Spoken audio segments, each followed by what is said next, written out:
जी, अस्सलाम वालेकुम। आपने जैसे अभी तक जितनी भी हमारी प्रेजेंटेशंस देखी होंगी और वीडियोस देखे होंगे तो आपको एक अंदाज़ा हो रहा होगा कि हम क्वालिटी की बात कर रहे हैं और सेफ्टी की बात कर रहे हैं और साथ में ये कि बाइक की रीसेल वैल्यू ख़राब ना हो। अच्छा, इसमें इस पर्टिकुलर वीडियो में मैं बताना चाह रहा हूँ कि तकरीबन 10 पॉइंट्स हैं जो बाइक ओनर्स हैं अगर वो उनका ख्याल रख लेंगे तो बाइक की मेंटेनेंस के हवाले से बहुत बेहतरी आ जाएगी। अच्छा, सबसे पहले तो जो आपका ऑयल है, इंजन ऑयल का लेवल ज़रूरी है सारे वक्त चेक करना।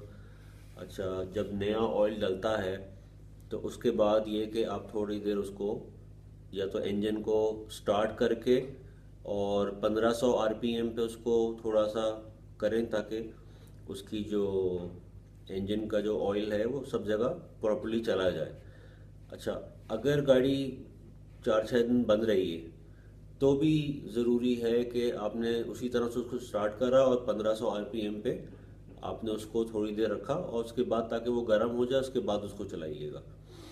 अच्छा, ऑयल जब चेक करा जाए जो आपकी उसकी स्टिक होती है उसका लेवल चेक करने के लिए ज़रूरी है कि आपकी जो बाइक की पोजीशन है वो बिल्कुल सीधी हो, वरना अगर टेढ़ी होगी या आपकी स्टैंड पे होगी टिल्ट हुई हुई तो आपको सही उसका लेवल पता नहीं चलेगा।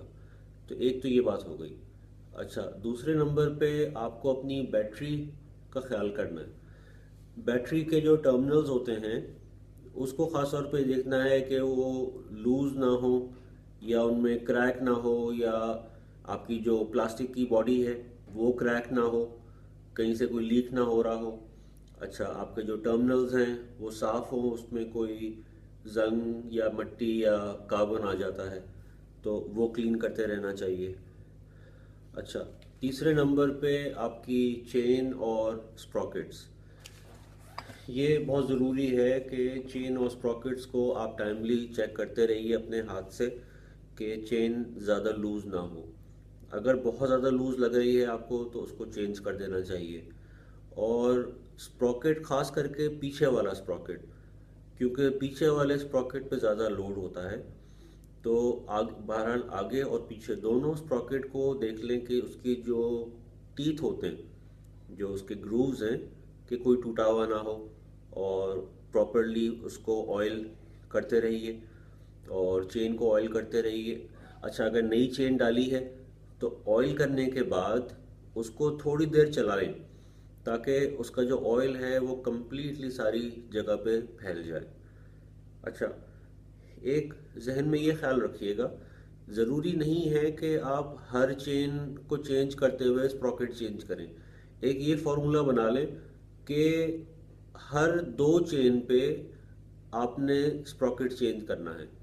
तो मीनिंग आपने जब पहली बार चेन चेंज करी तो आपको ज़रूरत नहीं है चेंज करने की, और सेकंड टाइम आपने जब चेन को बदला तो फिर आप बेहतरी है कि आप पूरा सेट लेके कि स्प्रॉकेट भी साथ में चेंज हो जाए। अच्छा, चौथे नंबर पे आपके टायर्स आ जाएंगे। टायर्स बहुत ज़रूरी हैं बराबर चेक करना कि उनकी जो ट्रेड्स कहते हैं, जो ग्रूव्स होते हैं, कि वो सही हों और बिल्कुल चपटे ना हो जाएं, क्योंकि अगर वो जितने आपकी वो बारीक होते जाएंगे तो वो स्लिप करता है टायर।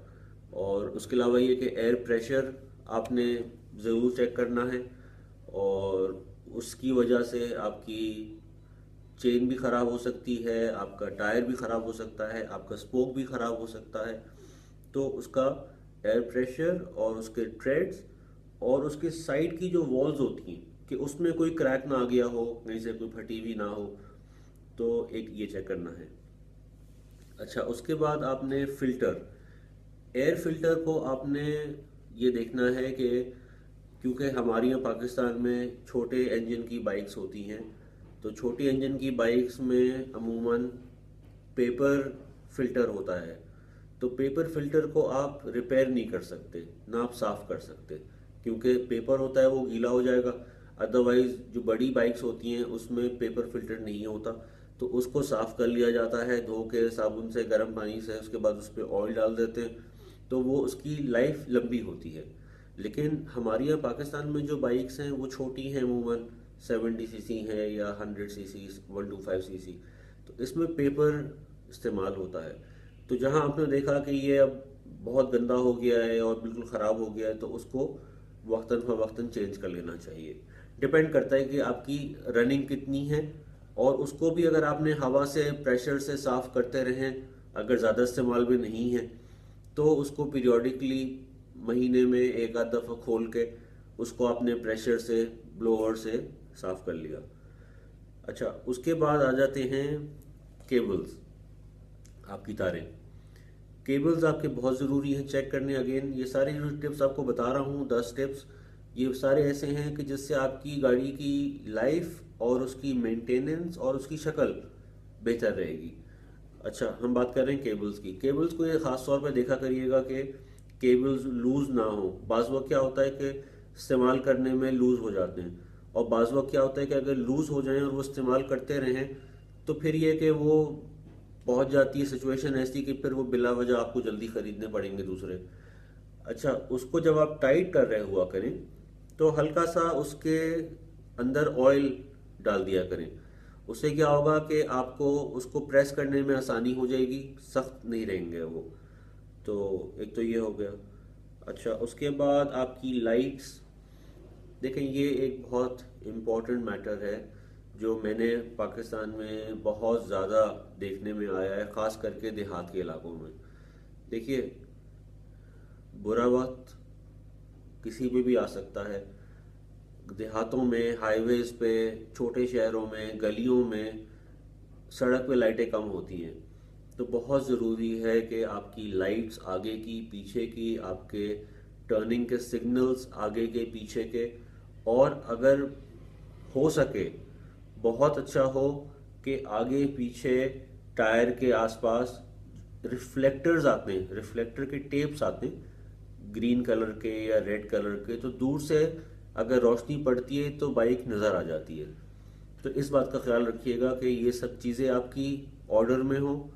और उसके अलावा ये कि आपका जो मीटर है उसका भी अगर लाइट ख़राब है तो आपको रात में अगर मालूम ना चले कि पेट्रोल ख़त्म हो रहा है या हीट अप हो रही है गाड़ी, तो आपको अंदाज़ा नहीं होगा अगर उसकी लाइट सही नहीं हो। अच्छा, उसके बाद आपके ब्रेक्स।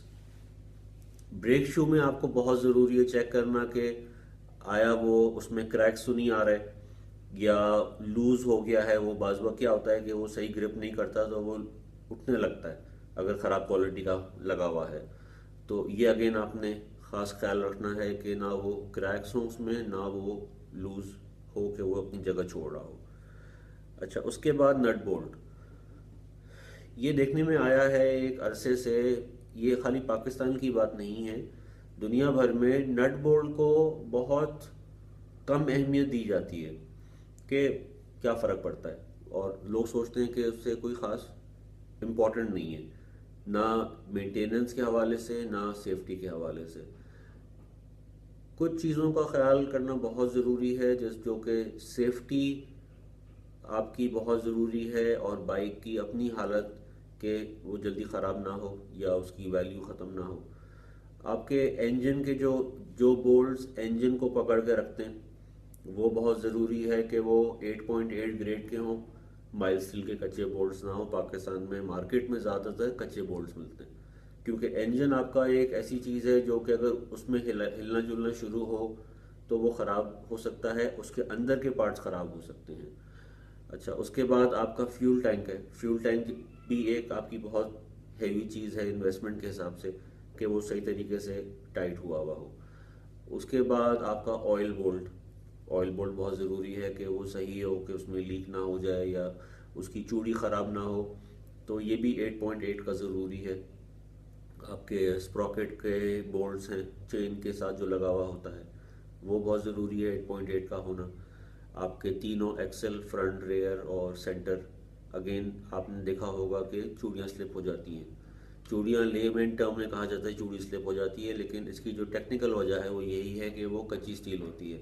कच्ची स्टील की चूड़ी इमीडिएटली स्लिप हो जाती है, और ये एक अल्लाह की तरफ से बहुत बड़ी, मैं समझता हूँ कि ब्लेसिंग है, नेमत है कि चूड़ी स्लिप हो जाती है। क्योंकि अगर खुदा न खास्ते चूड़ी स्लिप ना हो तो हम हर दूसरे सेकंड सुने कि जी एक्सल टूटने से एक्सीडेंट हो गया, तो एक्सल टूटने से पहले वो चूड़ी स्लिप कर जाती है तो फिर मजबूरन आपको चेंज करना पड़ता है। देखें 8.8 के बोल्ट्स अगर आप मांग के लेंगे, पहली बात तो ये एटका के लेंगे तो एटका के पास तो 8.8 हैं क्योंकि हम बाहर से इम्पोर्ट कर रहे हैं। यहाँ पे आपको अगर कह भी देंगे, अनफॉर्चुनेटली अफसोस से कहना पड़ता है, बाज़ लोग 8.8 लिख रहे होते हैं लेकिन पीछे उसके माइल्ड स्टील होता है, कच्ची स्टील होती है। एनीवे तो कोशिश करें कि ये जितने बोल्ट्स हैं ये आप अपने 8.8 के लें, और ये सारी जगहें जो छोटी छोटी हैं जिसमें फेंडर्स भी आ जाते हैं, आपके जो स्क्रूज हैं आपके सिग्नल्स के, टर्न के, राइट के, लेफ़्ट के, तो ये सारे ख्याल करने बहुत ज़रूरी हैं। अच्छा, आखिरी जो है आपके व्हील के स्पोक्स, व्हील के स्पोक्स अक्सर लूज़ हो जाते हैं, तो अगर आप खुद अपने पास एक पाना रख लें उसका स्पोक का, आपने देखा अगर लूज़ है तो आपने हल्का सा टाइट कर दिया ताकि जल्दी वो ऐसे ना हो कि मालूम चला कि वो जल्दी ख़राब हो जाए या टूट जाए, ज़्यादा भी टाइट नहीं कर सकते उसको। अगर अपने ऊपर वो नहीं है, आप नहीं करना चाहते, तो फिर ऐसा हो जाए कि आप जब इस वक्त गाड़ी को इंस्पेक्शन पे लेके जाएं या सर्विस के लिए लेके जाएं तो फिर एहतियात करें कि मैकेनिक के साथ साथ आपके पास भी नॉलेज हो। और हमारा यही ऑब्जेक्टिव है, हमारा यही मकसद है कि हमारा मैकेनिक और आप और हम एज कंपनी, हम आपको इतना एजुकेट कर दें कि आपको ये चीज़ें पता हों, ताकि इंसान में बाज़ वक्त मैकेनिक भूल सकता है, लेकिन आपको ये 10 पॉइंट्स जहन में रहें कि ये 10 पॉइंट्स हैं जो कि मैंने ख्याल करना है, आया घर पे भी या अगर मैं गाड़ी को मैकेनिक के पास लेके जा रहा हूँ तब भी। ठीक है जी, थैंक यू सो मच।